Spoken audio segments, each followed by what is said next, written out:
Hey everyone, there's a service that sons and daughters, after I talk to them, and typically after their um, loved one has passed, will always say, "I wish I would have signed up for this service sooner." And let me tell you, it happens probably in 100% of the cases because it's such a great service.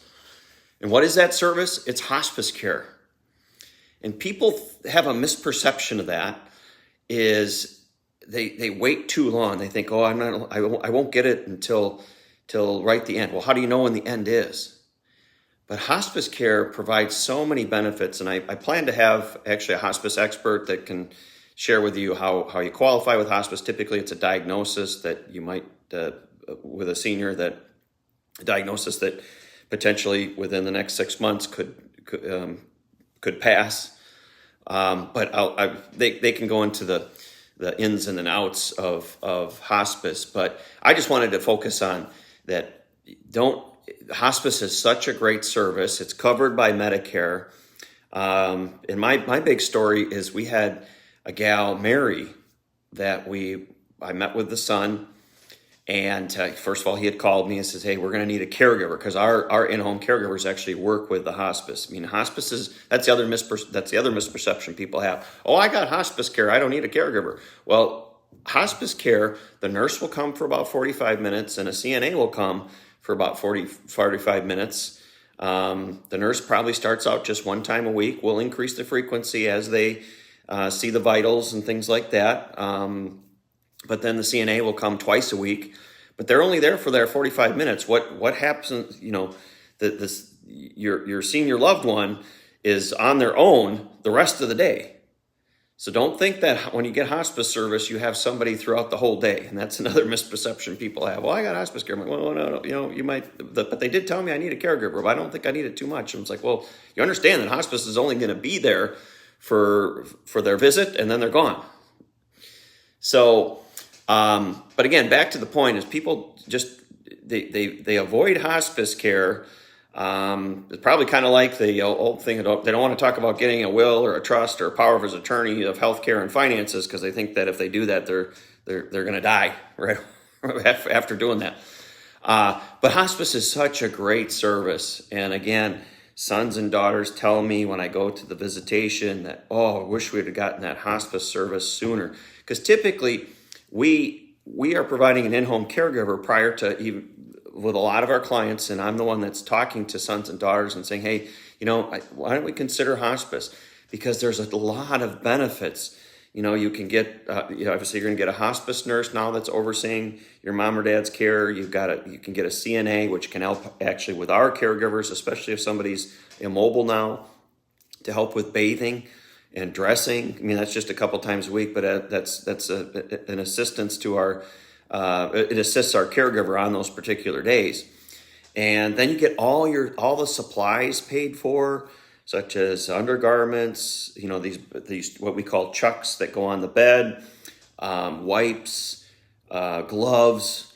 All that stuff is covered by Medicare. And in our case, when a patient becomes immobile, we need assisted devices, mechanical assists, lifts and things that are helpful. That's all covered.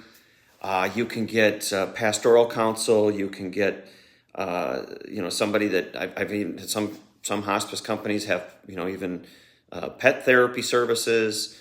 There's just a whole host of services that a good hospice company will just want to make sure that your loved one is comfortable and they age in dignity. And again, once a family gets the service, they just love it. It eases them. The other big thing is the hospice nurse.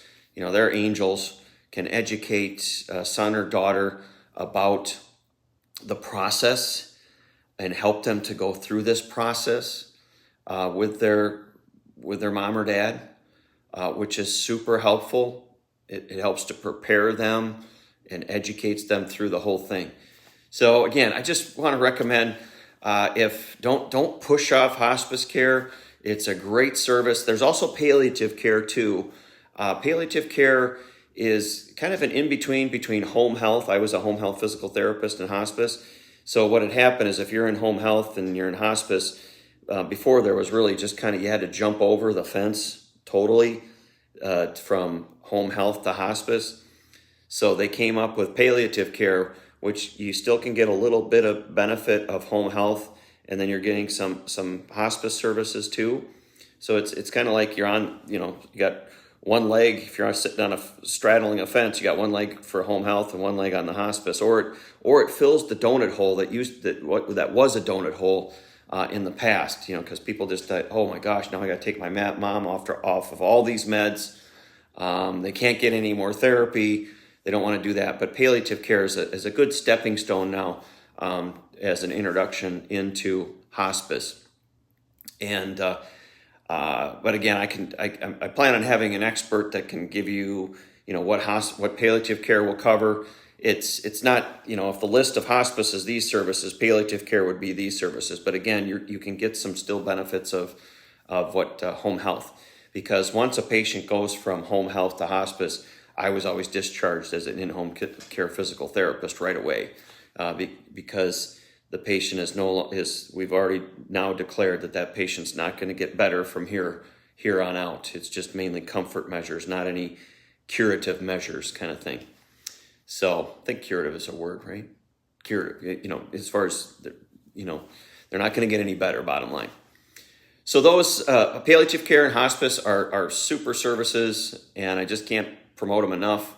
But I do, sons and daughters over the years, I've had to educate them about, just in general, I would always recommend that they call somebody on my resource list of hospice companies that I've worked with over the years. But just highly recommend not putting it off.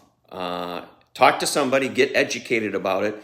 Hospice liaisons are happy to talk to you at no upfront charge or anything like that, as far as hospice services, and educating you about those. And then if it's something you wanted to take that step, you would need to talk to your loved one, your senior loved one, about it too. But they can come and educate and things like that, especially if it's a terminal diagnosis. That's what I meant to say earlier. If there's a terminal diagnosis that potentially within the next 6 months could be terminal, that's what qualifies you. So again, I just wanted to the purpose of this video was just to make sure that you don't have a bad perception of hospice, and don't wait until the last minute. Make sure you get educated about it, talk to somebody, and learn more about it. And if it makes sense, start the ball rolling and get involved, so that you're not one that said, I wish I would have gotten this service a lot sooner, because it brings the son or daughter more peace of mind, and that's the key. It'll bring you more peace of mind. All right. Hope you found that helpful. Like, share, subscribe to this channel. Subscribing will then alert you with new videos like this to help educate you about seniors and what matters to them. Take care.